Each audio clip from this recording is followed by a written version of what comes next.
Louvado seja Deus pela chuva que cai lá fora.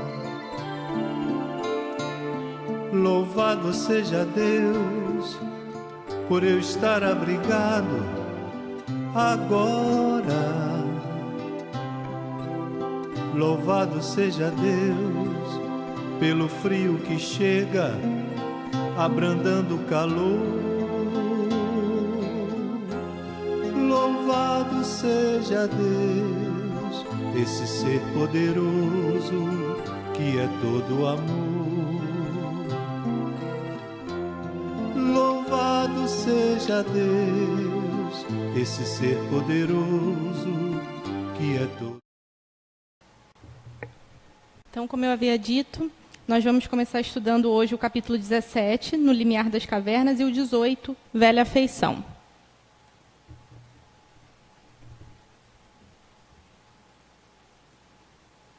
Os assuntos abordados nesse primeiro capítulo compreendem a importância da capacitação para o serviço, o propósito das oportunidades, o ambiente e o psiquismo do baixo umbral, o desenvolvimento da capacidade de volitação e a assistência nas zonas umbralinas densas. Então, esse é o ambiente desse capítulo, o baixo umbral. E o resumo, para a gente ter uma noção geral de como a história é conduzida, o André Luiz continua naquele processo de acompanhar, naquele período de intervalo das atividades dele em nosso lar, acompanhando o Calderaro nas atividades assistenciais que ele faz na crosta terrestre. E, nesse período, nesse momento, eles se juntam a uma caravana que vai fazer um trabalho específico nessa região que a gente comentou do baixo umbral.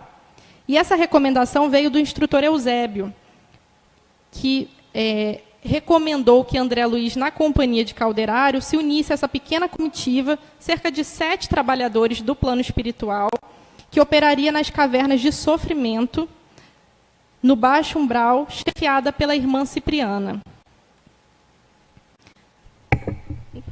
Porém, pelo fato do André não ter ainda a experiência necessária, Cipriana não permite que ele acompanhe todas as particularidades desse processo de assistência que se seguiria. De forma que André continuaria com o grupo até o limiar das cavernas, onde aguardaria os demais na companhia de Calderaro. Então, a primeira impressão que a gente tem aqui nesse momento é do quanto o serviço assistencial no plano superior é organizado, quanto eles se preparam para fazer qualquer atividade. E, nesse caso, não seria diferente, porque, para essa atividade que eles iriam desempenhar de socorro àqueles irmãos em extremo sofrimento, nesses lugares cavernosos, de vibração muito densa, precisava muito de organização, precisava que os preparativos fossem feitos e, principalmente, que a equipe que iria desempenhar aquele trabalho estivesse afinada, estivesse em sintonia e preparada para aquilo que iria encontrar. E o André, naquele momento, não se encontrava, não tinha adquirido essa preparação. Então, a Cipriana, se vendo na posição da que chefiava aquele grupo de assistência, teve que vetar, mesmo sendo uma recomendação do instrutor Eusébio. O André Luiz tinha o interesse em obter informes da vida nas esferas inferiores para relatar para nós, os companheiros encarnados, por meio dessa série que foi descrita já há bastante tempo. Para relatar a nós, os companheiros encarnados, auxiliando-nos na preparação necessária à ciência de bem viver. Então, o propósito dele era viável, era justificável, mas, ainda assim, ele iria acompanhar até onde seria permitido dentro da capacidade que ele já tinha adquirido. E ainda era pouca. Ele ainda estava aprendendo sobre o mecanismo assistencial no plano superior. Ele ainda não tinha as condições adequadas para acompanhar aquele serviço. Ele não possuía o curso de assistência a esses sofredores nas sombras espessas. Porque é interessante que a gente vê, por meio desse capítulo, por meio do livro e da obra, que a espiritualidade enxerga tudo de uma maneira completamente diferente da nossa. Enquanto a gente, numa situação como essa, iria enxergar assassinos, estupradores, pessoas completamente frias, cruéis, capazes de fazer atrocidades, eles enxergam irmãos em sofrimento, que necessitam urgentemente de amparo, de assistência. Olha a diferença de concepção. E isso só se adquire com o tempo, com o trabalho efetivo. E o André estava ainda se iniciando nesse processo. E é muito bacana ver o empenho que eles fazem justamente para resgatar esses irmãos que, na verdade, a maioria de nós gostaria de distância, que fossem encarcerados e esquecidos. E a Cipriana explica isso para o André.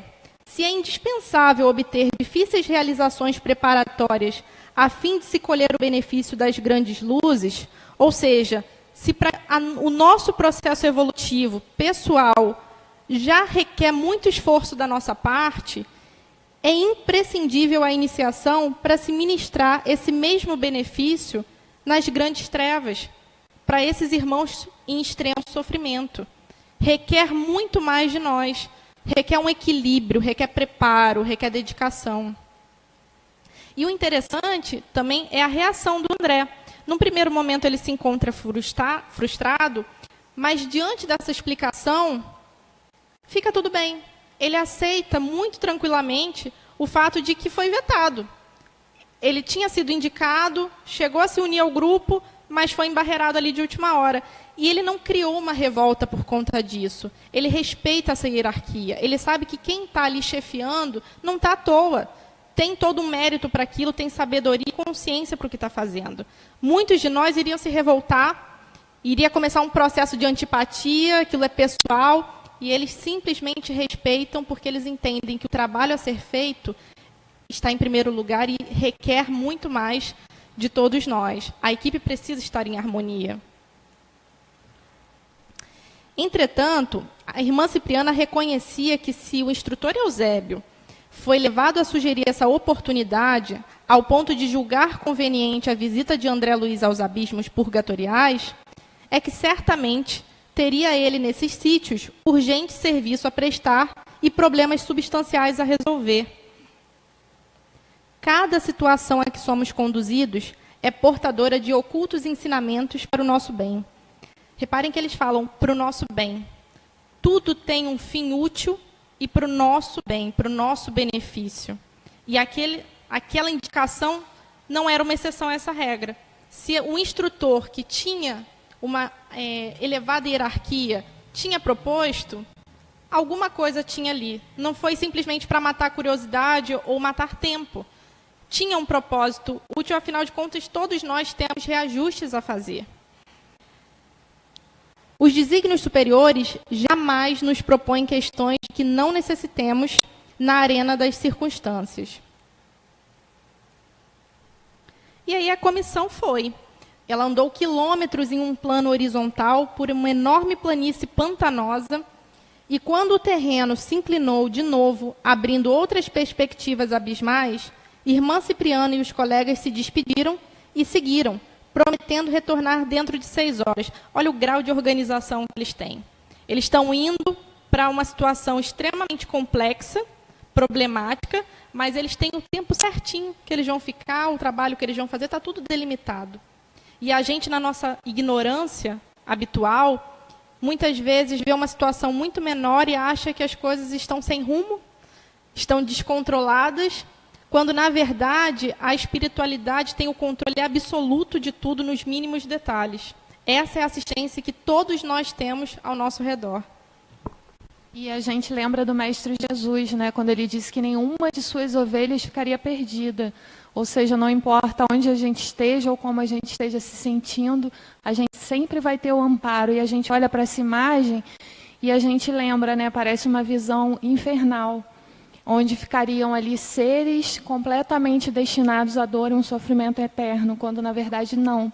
São irmãos nossos, muito queridos por Deus, muito queridos por outros seres também, que já os conheceram em outras fases de suas vidas, E nós sabemos que é passageiro, que é um momento transitório que eles estão ali vivendo e que a providência divina está a todo tempo tentando fazer esse resgate para elevá-los, para eles prosseguirem no seu processo evolutivo. A paisagem era francamente impressionante pelos característicos infernais que nos circundavam, exatamente como a Marcele falou. Numerosos grupos de entidades humanas desencarnadas se perdiam de vista em assombrosa desordem, à maneira de milhares de loucos separados uns dos outros aos magotes, aos grupos, segundo a espécie de desequilíbrio que lhes era peculiar. Então, vejam, nesse cenário, a afinidade prevalece. O grau de loucura de cada um era o que formavam esses grupos. E esse ambiente é extremamente denso, pesado, é aquela coisa que você não vê adiante, não vê, é uma nuvem que parece que embaça, que circunda, e realmente assim, é uma coisa, deve ser desesperadora para o que a gente consegue imaginar, justamente por conta disso, porque esses seres se encontram em um processo de loucura completa. Eles se perderam dentro deles mesmos, se encarceraram dentro de si, e isso não permite que eles consigam ver adiante, não consigam ver perspectiva, não consigam ver luz. Esse é o ambiente trevoso que a gente está se referindo aqui. À proporção que nos adiantávamos, descendo, modificava-se a gritaria. Então, a princípio era uma gritaria, mas à medida que eles continuavam e avançavam, também surgiam gargalhadas e imprecações. É um cenário realmente caótico.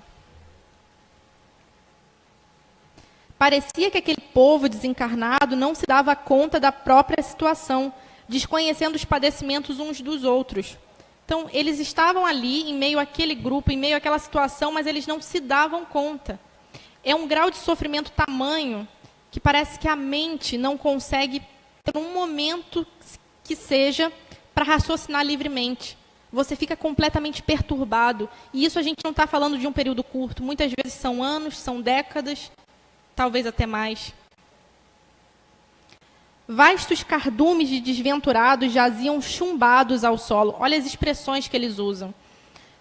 Quais aves desditosas, de asas partidas, se debatendo em substância viscosa. Então, realmente, é aquela visão infernal que a gente tanto aprende a temer ao longo de uma vida, mas que, na verdade, o nosso medo não vem só pelo que a gente escuta aqui, enquanto está encarnado. Na verdade, esse medo vem de muito antes. Quantas e quantas vezes nós já não tivemos num cenário como esse?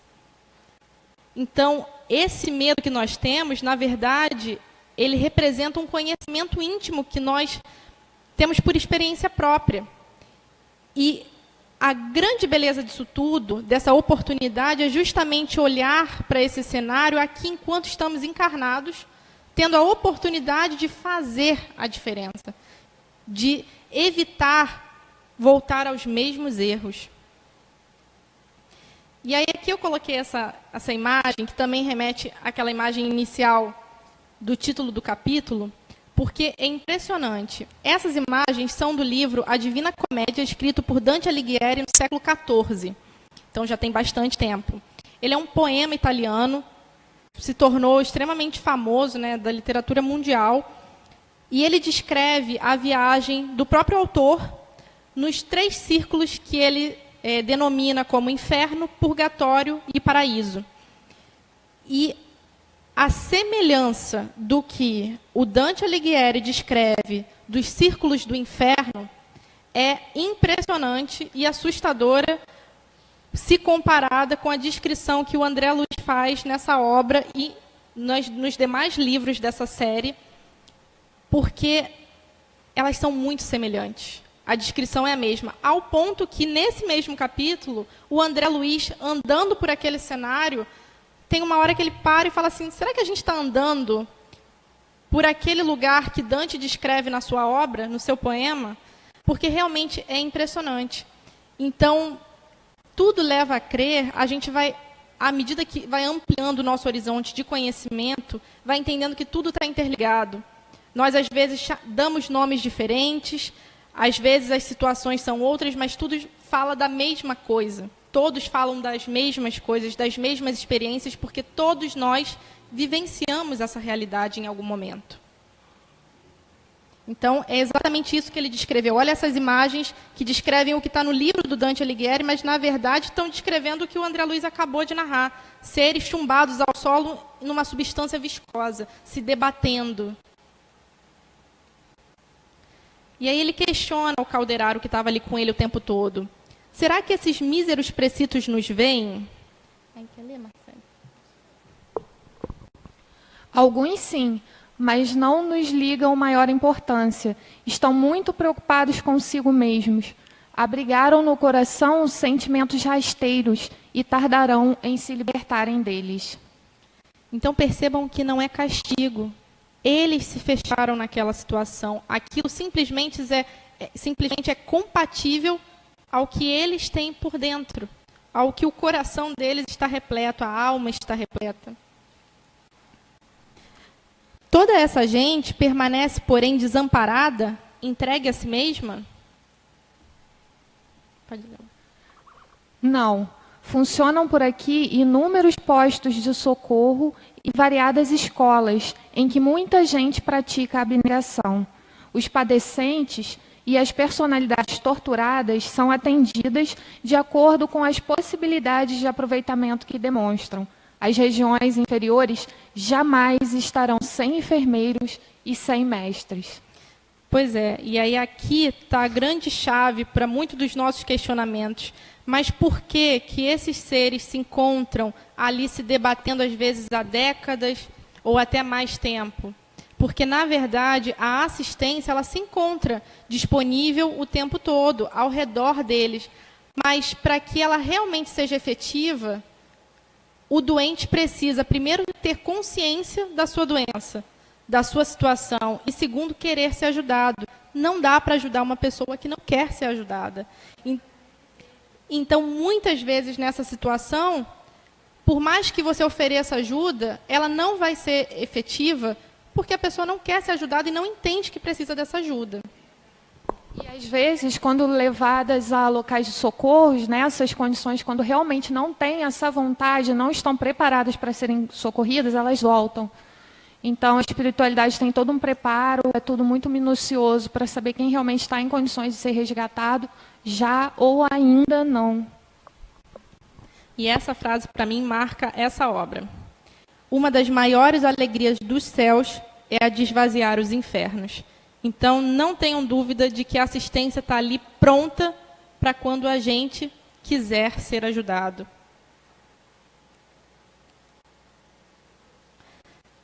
E aí o André percebe que naquele ambiente certos grupos volitavam a pequena altura, como o bando de corvos negrejantes, mais escuros que a própria sombra, a envolver-nos, envolver ele e Calderaro.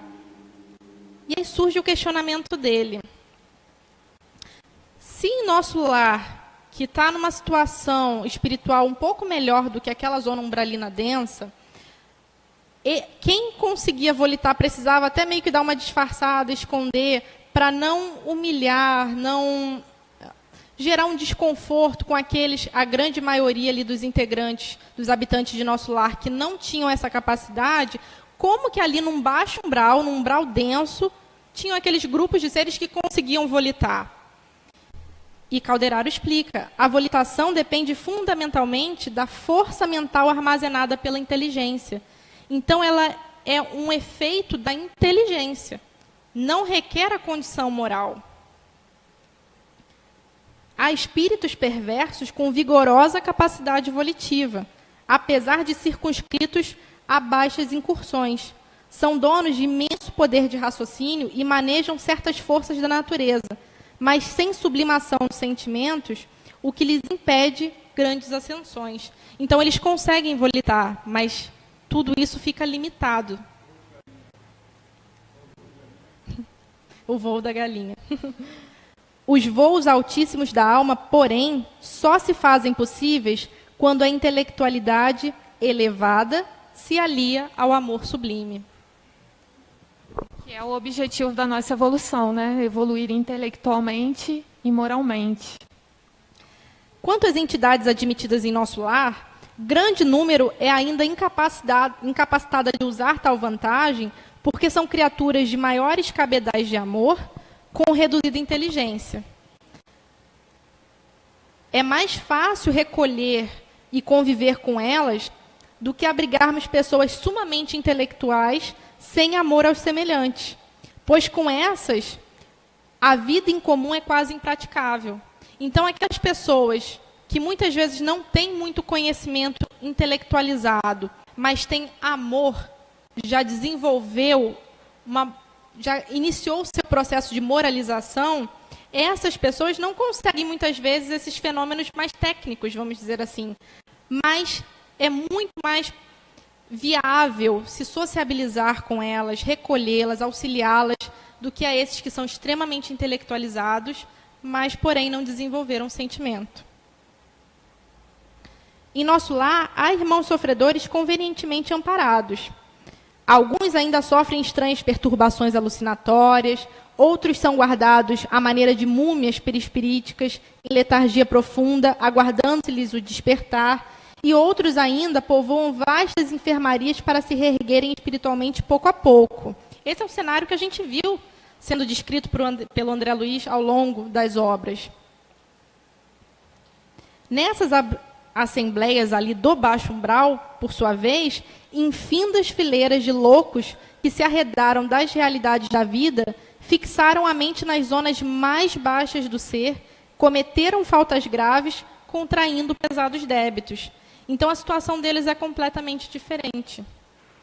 O choque da desencarnação para eles parece galvanizá-los, eles ficam estacionados ali, na posição mental em que se encontravam naquele momento. Dessa forma, não é fácil arrancá-los do desequilíbrio a que se precipitaram. Por isso que, muitas vezes, esse serviço de assistência precisa esperar. Eles esperam até o momento propício, para que aquele ser em sofrimento consiga se dar conta e, de fato, ser auxiliado.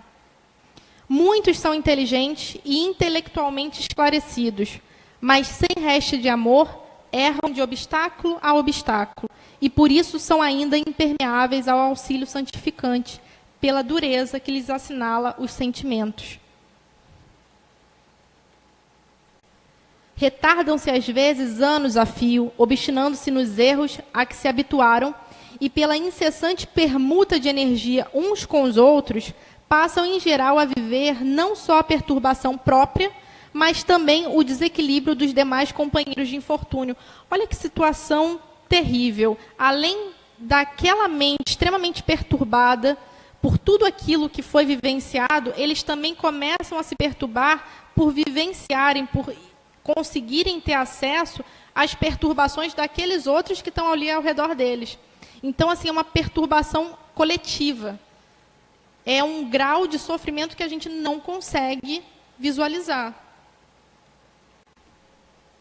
E aí, Calderaro explica que o érebo, ou inferno, da concepção antiga, a crepitar em eternas chances de vingança divina, ele é perigosa ilusão. Muitos espíritos chegam ao mundo espiritual com essas crenças, e elas são perigosas porque acabam desviando do propósito de elevação que todos nós somos destinados. A gente realmente acredita que muitos de nós somos condenados à eternidade dessas penas, quando, na verdade, não. Aquilo ali é uma situação consequente da nossa situação psíquica, mas é provisória. Nós somos destinados à felicidade.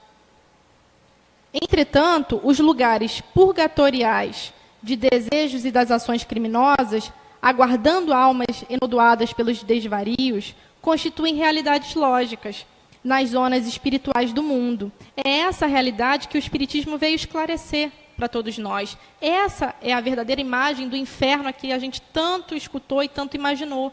Na verdade, são zonas onde a gente expurga o mal que está dentro de nós.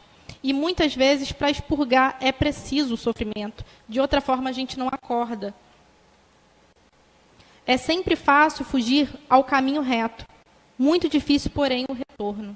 Então, que a gente tenha muito cuidado na hora de errar, porque errar é fácil, é rápido, mas reajustar isso, muitas vezes, é demorado e sofrido. a porta estreita, né, gente? A gente lembra da porta larga e a porta estreita. Então, a gente passar pela porta estreita é muito mais trabalhoso, mas é o que vale mais a pena. Em Melhorando, são assistidos por ativas e abnegadas congregações de socorro que aqui funcionam. Autoridades mais graduadas da nossa esfera improvisam tribunais de amor e sabedoria com funções educativas.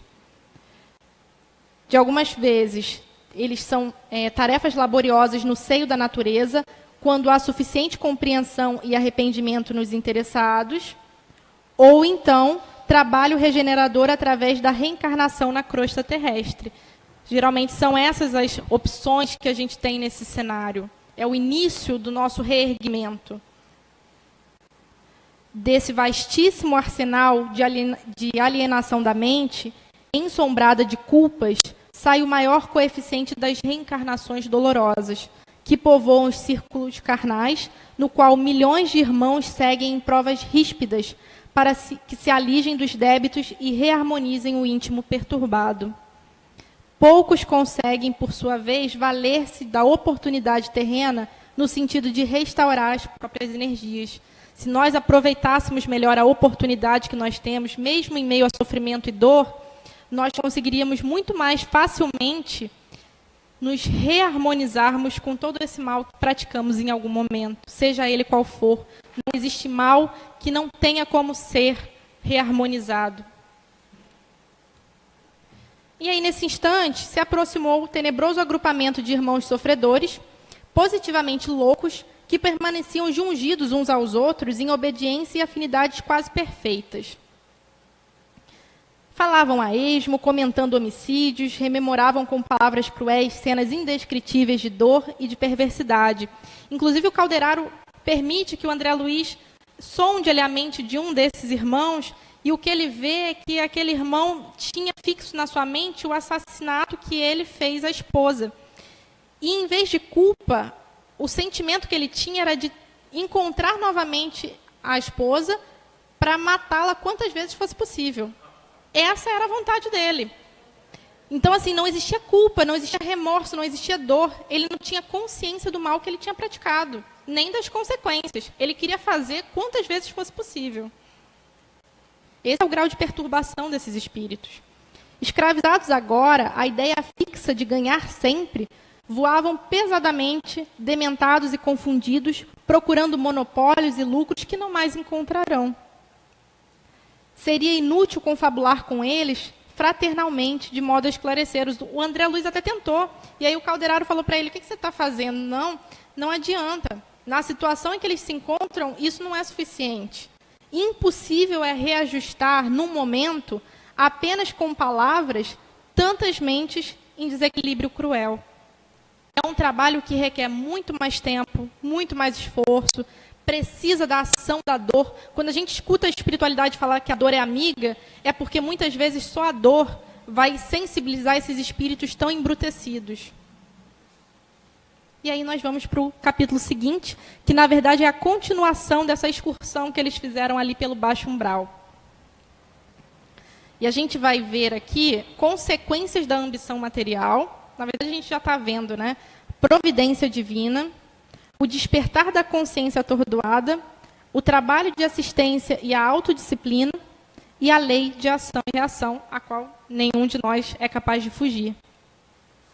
Resumo do capítulo. O André Luiz e o Calderaro seguem caminhando por aquela paisagem, extensa paisagem de dor, até se depararem com um grupo de velhinhos usurários, desencarnados há muitos anos, que enlouqueceram na paixão de possuir. Então, era aquele grupo de pessoas extremamente gananciosas, ambiciosas. Eles estavam acostumados a isso e continuam sentindo isso naquela situação em que eles estavam, sem sequer, às vezes, se dar conta de que tinham desencarnado. Fixando as ideias nos delitos do pretérito, seguindo atormentados pelas miragens de ouro neste deserto de padecimentos. Na verdade, eles acreditavam que tinham encontrado uma riqueza incalculável naquele cenário. Eles olhavam ao redor e viam ouro, onde, na verdade, era lama, substância viscosa. A perturbação deles era tamanha que eles tinham a mente completamente alheia ao que estava ali em volta. Eles viam o que queriam e não o que realmente existia. Não se podia predizer quando se daria seu despertar, dada a situação em que se encontravam. Menosprezaram direitos alheios e escarneceram das aflições dos outros para atingir os fins egoísticos. A gente vê a espiritualidade tratando deles com imenso carinho, imensa afeição. Eles não medem esforços para auxiliar, mas nós estamos falando aqui de pessoas cruéis, que foram capazes de fazer qualquer coisa, passar por cima uns dos outros, machucar quem quer que seja, para garantir riqueza, para garantir poder. Então, é esse tipo de pessoa que a gente encontra num ambiente assim. Os nossos conceitos de justiça, muitas vezes, ainda estão ligados à vingança. Mas a justiça divina ela é completamente diferente. A justiça divina se perfaz num triângulo de justiça, amor e caridade. E é essa a verdadeira justiça. E a gente pode observar, especificamente nesse capítulo, como que a espiritualidade trabalha com carinho e com amor com esses seres sofredores. Porque, na verdade, só o amor é capaz de restaurar um ser em sofrimento ou um ser que esteja em desequilíbrio. Até se tornaram ineptos ao equilíbrio da zona mental do trabalho digno, por incapazes de acesso ao santuário interno das aspirações superiores. Então, eles não conseguiam produzir nada, eles não conseguiam ir adiante, eles estavam travados naquela situação. A ambição era tamanha que os incapacitou de qualquer coisa, de almejar qualquer coisa superior. Tantos sofrimentos difundiram que a matéria mental das vítimas, em maléficas emissões de vingança e de maldição, lhes impôs etérea coraça ao campo das ideias. Então, é um pouco do que a Marcele falou. A nossa sede de vingança não resolve, piora.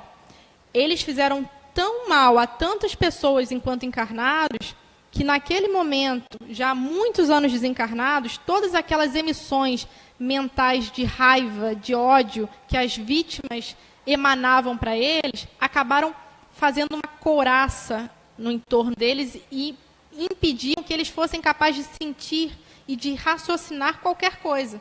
Eles ficaram meio que congelados naquele cenário de ambição. É até difícil para a gente entender isso, né? É tão louco às vezes, mas é essa confusão que a gente vai vivendo. São essas bolas de neve que a gente vai criando com os pequenos desentendimentos que a gente vai alimentando ao longo da vida. E isso tem que se resolver em algum momento. Chega do lado de lá nesse ponto. E aí, olha o trabalho que a espiritualidade tem, que o curso dos anos tem para que aquilo comece a se desfazer. E é interessante que a gente vive mesmo no mundo psíquico que a gente cria, né? Eles estão ali envoltos numa couraça, presos pelo egoísmo e não conseguem enxergar nada além. E a gente mesmo encarnado, a gente vive na realidade que o nosso mundo psíquico está criando. A gente se alimenta do nosso corpo com aquilo que a gente escolhe do alimento material. E o nosso psiquismo, o mundo interior que a gente vai viver através das nossas escolhas sobre o que pensar e sobre como agir. Então, quanto melhores escolhas a gente fizer, melhor o mundo interior que a gente vai viver. Como o Mestre Jesus nos ensinou, o reino dos céus está dentro de nós. O inferno pode até estar, mas provisoriamente. Basta a gente querer mudar e a gente querer construir um mundo novo para a gente viver. Que a gente comece também a perceber essa fixação. Qualquer coisa que tome maior parte do tempo na nossa mente é uma fixação. E a gente está vendo aonde essas fixações nos levam. Depois que a gente desencarna, não acontece uma mágica e as coisas modificam. A gente continua com essa fixação. Só que não tem mais a distração da matéria para amenizar um pouco as coisas. Então, ali a gente se volta completamente para aquilo. É esse cenário que a gente está vendo. Até que um deles, um daqueles idosos que estavam ali naquele grupo perturbado, se pronuncia desconfiado. Amigos, não seremos vítimas de um pesadelo? Às vezes chego a supor que estamos equivocados. Há quanto tempo deambulamos fora do lar? Onde estamos? Não teríamos enlouquecido? Aquele espírito desventurado recordava André Luiz seu avô paterno, Cláudio.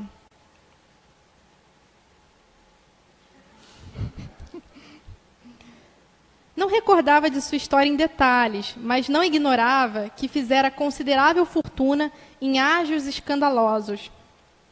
Curtindo espinhosa velhice pelo excessivo apego ao dinheiro, passou a ver delatores e ladrões em toda parte. Aflito, o pai de André Luiz transferira-o para a sua residência, onde a sua mãe o auxiliou a vencer os derradeiros padecimentos. Ao desencarnar, ele deixou um valioso patrimônio financeiro, que a família não tardou em dissipar, né? Calderaro, naquele momento, começou a entender o verdadeiro significado da vinda do André para aquelas paragens. Não foi à toa. Ali, o André Luiz acabou se deparando com o avô de fato. A lembrança começou a surgir e ele foi percebendo que aquele senhor idoso que estava ali começando a despertar daquele processo de loucura, de fixação mental, de cegueira espiritual, ele estava dando os primeiros indícios de se dispor, se permitir o auxílio. E exatamente naquele momento, o instrutor Eusébio permitiu que o André Luiz seguisse aquela equipe de auxílio e passasse por aquele local. Então, olha como tudo está bem concatenadinho, não existe o acaso. O velho revelava-se receptivo, começava a entender que provavelmente estaria em erro e que talvez respirasse a atmosfera de pesadelo cruel. Percebendo o significado daquela oportunidade, Calderaro convida André a auxiliá-lo. Urgia auxiliar-lhe a visão para que os enxergasse. Percebam que interessante que até esse momento eles ainda não tinham sido enxergados por ninguém naquele ambiente, ou por quase ninguém.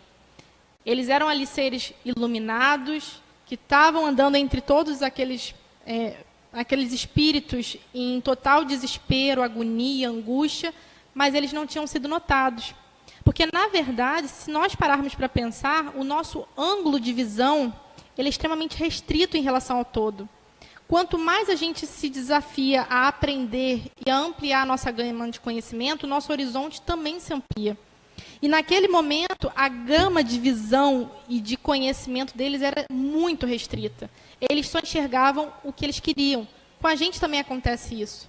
Aqui está acontecendo inúmeras coisas. Ao nosso redor, o tempo inteiro, acontecem diversas coisas. Mas a gente não tem capacidade para enxergar tudo e muitas vezes não tem o interesse. Não começa a se habilitar para enxergar cada vez mais.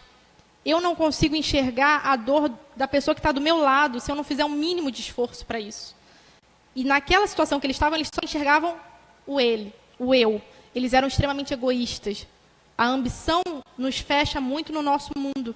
Então, eles precisavam fazer o esforço para enxergar. E aí, para que aquele senhor conseguisse enxergar a presença dos dois, era preciso um trabalho maior.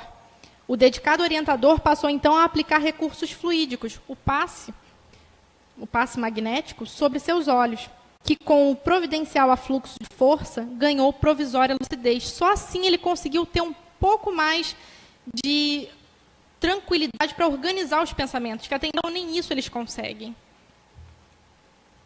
E dessa forma, Cláudio passa a enxergá-los. Percebe a sua condição deplorável. Ele percebe que ele está em meio àquele cenário caótico. Ele percebe, inclusive, que aquela situação que ele se encontrava de estar num ambiente cheio de ouro, de recursos, era coisa da cabeça dele. Ele começou a enxergar isso com mais clareza. E aí ele rememora o seu passado, a sua família, os seus erros. Parece que vem tudo à tona. Aquilo tudo que você está segregando, que está escondendo, que está mascarando, nesse momento vem, num rompante. E ele começa a relembrar tudo isso. Desde muito estou preso nessa região misteriosa, referta de perigos e de monstros, mas abundante de ouro, de muito ouro.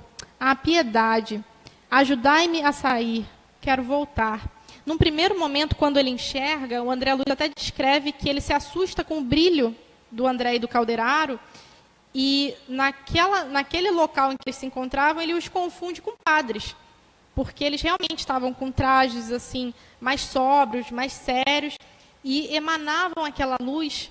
Então, ele, no entendimento dele, vislumbrou que aqueles eram emissários de Deus, né?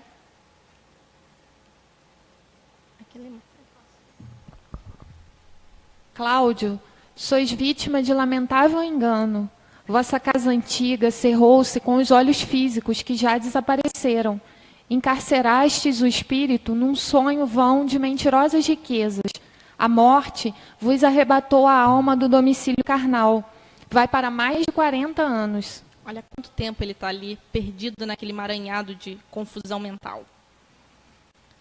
Bem o sinto, tenho a cabeça fogueada, incapaz de raciocinar. Sois enviados de Deus e ouvi-me em confissão. Ele realmente acredita que eles são padres ali naquele momento. Ao morrer, meu pai confiou-me uma irmã, Ismênia, que não era sua filha legítima. Minha mãe, dedicada, criou-a com o mesmo desvelo que a mim. Quando me vi, porém, sozinho, escorracei do ambiente doméstico. Provei que não partilhava meus laços consanguíneos para melhor assenhorar-me da fortuna que meu pai nos legara. A pobrezinha implorou e sofreu, no entanto.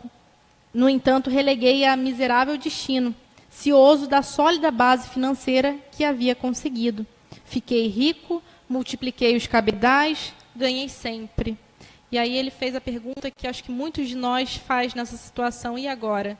De que adiantou aquilo tudo? Todo aquele mal que ele começava a se dar conta de ter feito, todo aquele dinheiro que ele avolumou, olha onde ele estava, olha o que ele estava passando, de que adiantou? E o que seria dele agora?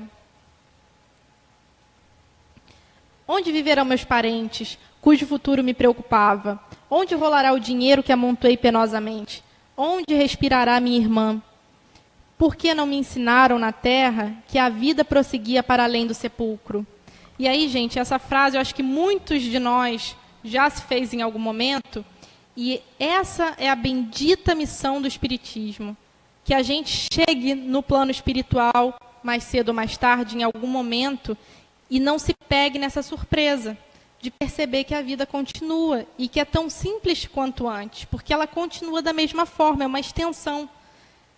E as coisas magicamente não se resolvem nem se desfazem, mas a gente precisa dar conta de se responsabilizar pelos atos que fizemos aqui enquanto encarnados. Essa é a proposta, para que a gente viva com consciência agora, a partir de agora. Nós erramos, ok, somos falíveis, ainda vivemos com a chance do erro, mas que a partir de agora, com a consciência que o Espiritismo traz, a gente viva um pouco mais cauteloso, mais ciente dos nossos atos, evitando continuar da mesma maneira, para não chegar do lado de lá, nessa angústia, nesse desespero, se questionando, porque naquele momento a gente tem que enfrentar, a vida continua. Estamos lá, e agora? O que a gente faz? Para onde vai? Como resolver isso? Então, que a gente comece a pensar nessas coisas agora, porque a certeza da morte e da passagem, da transição para o plano espiritual, a gente já tem, a gente já sabe. Então, essa responsabilidade acaba vindo como cobrança, se alguns quiserem entender dessa forma, mas será cobrado porque nós tivemos essa consciência. Mas eu acredito, eu prefiro enxergar como uma oportunidade, uma bênção de começar a mudar agora, com consciência. Meus familiares olvidaram-me o devotamento. Só uma pessoa no mundo se recordará de mim e me estenderia mãos protetoras se soubesse do meu paradeiro. Ele até reconhecia que merecia ficar no umbral, naquela situação em que ele se encontrava. O que ele queria é que avisassem para esse ente querido da situação dele. Isso já traria conforto a ele. Meu neto André Luiz era a luz dos meus olhos.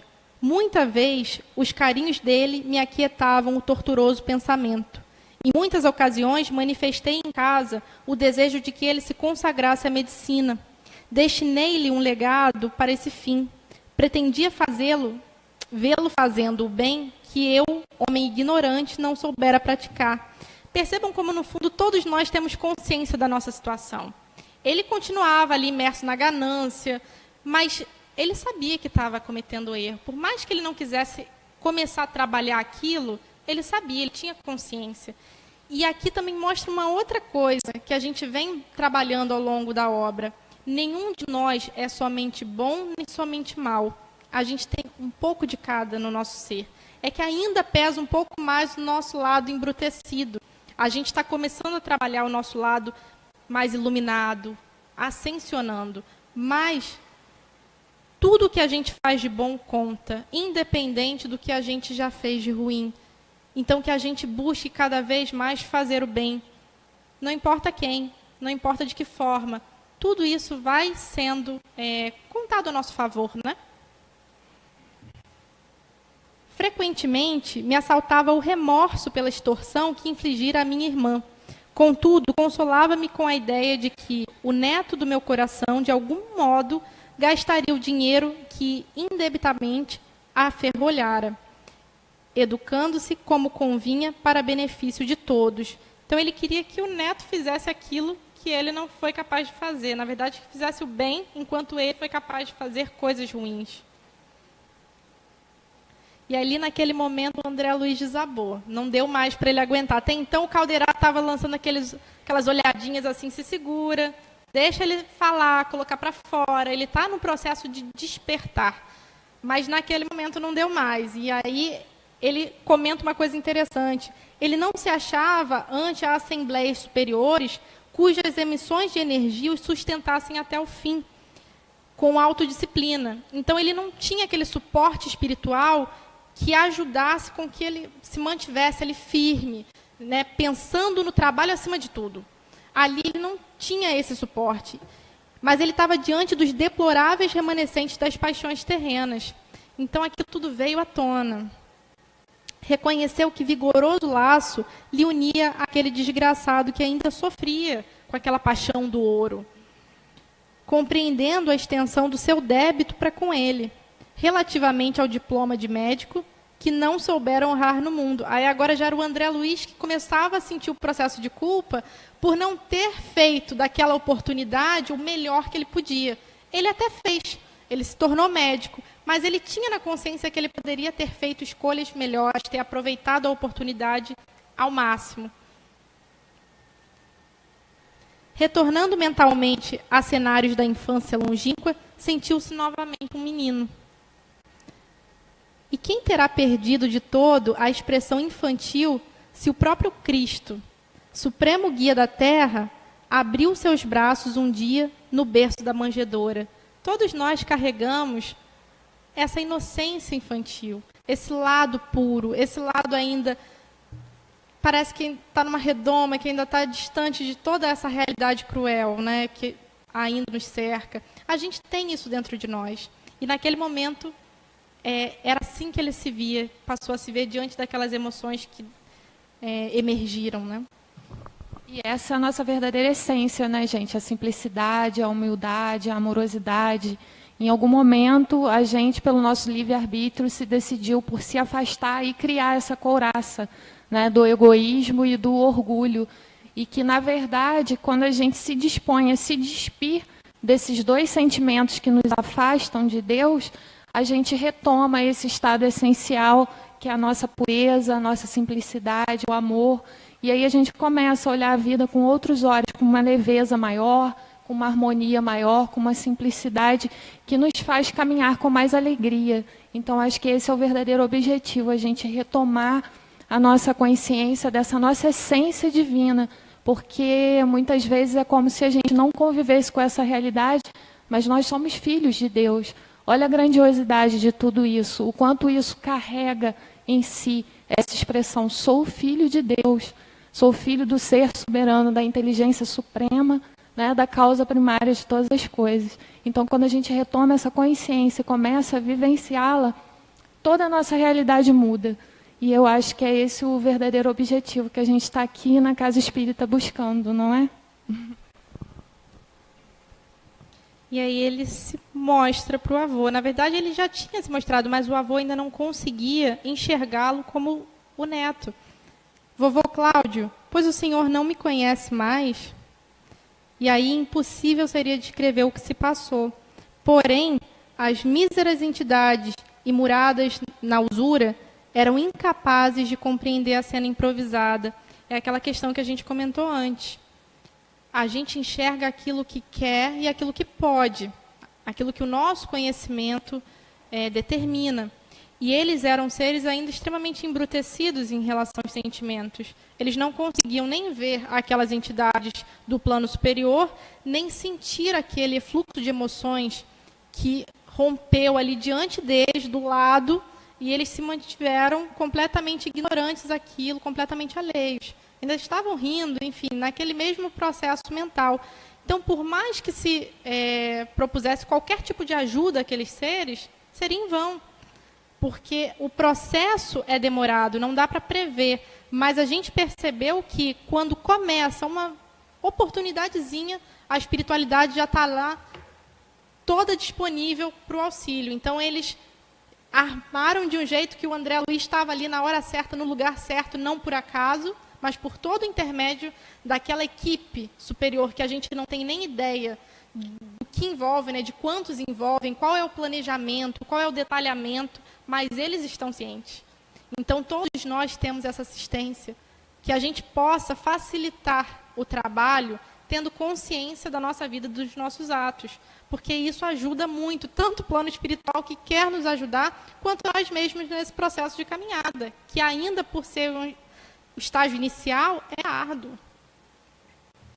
E esquecendo por momentos os estudos que se impusera a fazer, André Luiz, amparado por Calderaro, sustentou seu avô nos braços, como se transportara, louco de alegria, precioso fardo que era doce e leve ao seu coração. E a gente vai ver o desdobramento disso mais adiante, no próximo capítulo, com Paulo Jorge.